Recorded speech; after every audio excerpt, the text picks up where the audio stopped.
Hi guys! Welcome to my vlog! Isa na namang live talk with me. It's your IB. So lately guys, sobrang interesting ng topic namin ng mga kaibigan ko. It's about social mobility as the movement of our life. Yes, tayo, may kanya-kanya tayong way para umasenso, gumalaw, mag-evolve, para yumaman, go.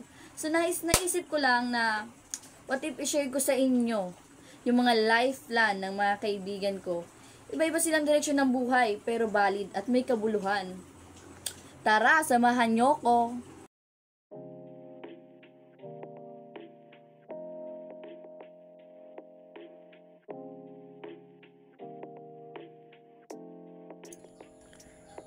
Yan si Joyce. Sipag niya. Ang peg niya talaga, diploma before drama. Hindi mo siya makatawag sa gala kapag may thesis siya.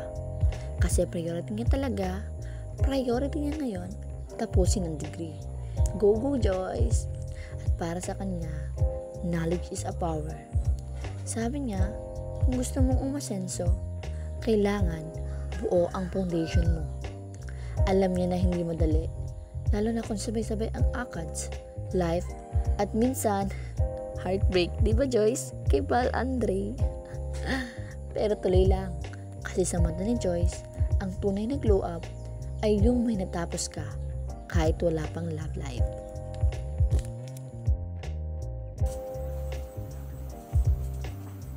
Para sa akin, diploma muna, bago drama.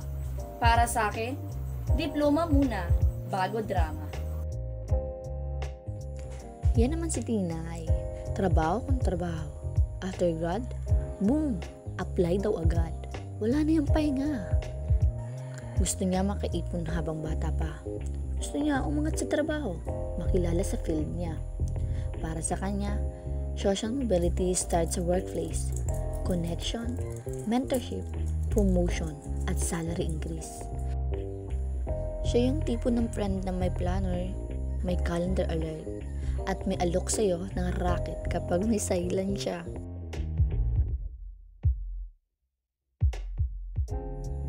Diba? CEO behavior. Rila. Soon. Yay!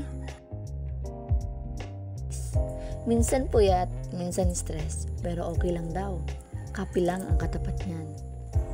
Experience ang puhunan, hindi lang papel. Ito si Kasha, aka the business babe.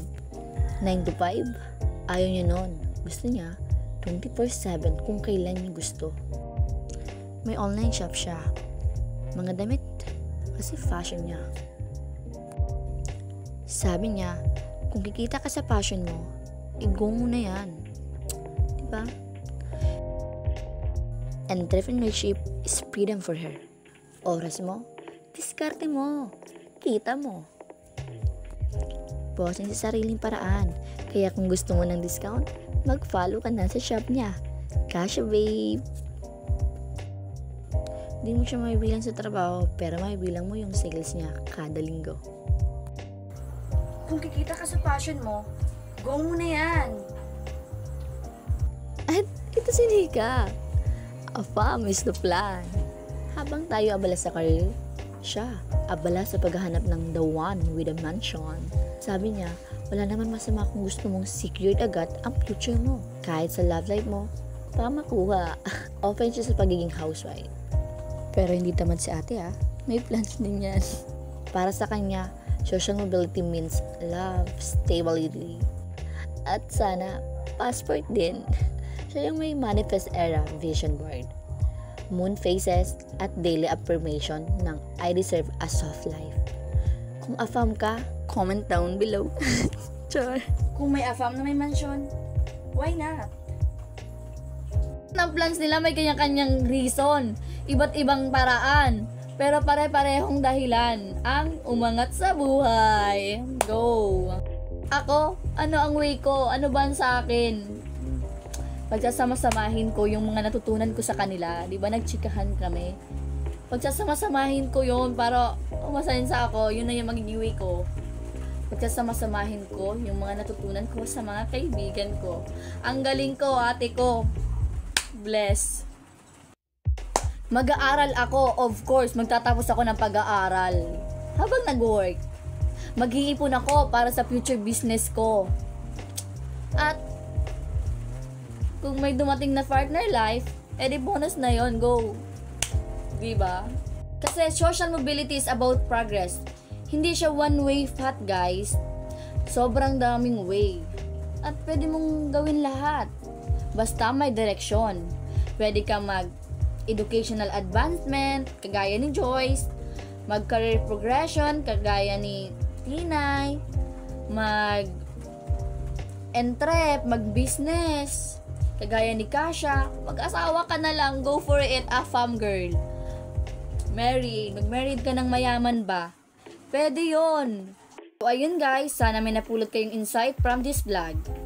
Laging tatandaan, ang movement ng life ay depende sa'yo. Huwag kang matakot, gumalaw, magbago at mag-iba ng direksyon. Sabay-sabay tayong umasenso, aasenso ako, aasenso ka, aasenso tayong lahat. Go, go. As long as may purpose ka, may progress ka, and I believe in you. Don't forget to like, comment kung ano ang lifeline mo, and share this vlog sa tropa mong naguguluhan pa sa buhay. Thank you for watching!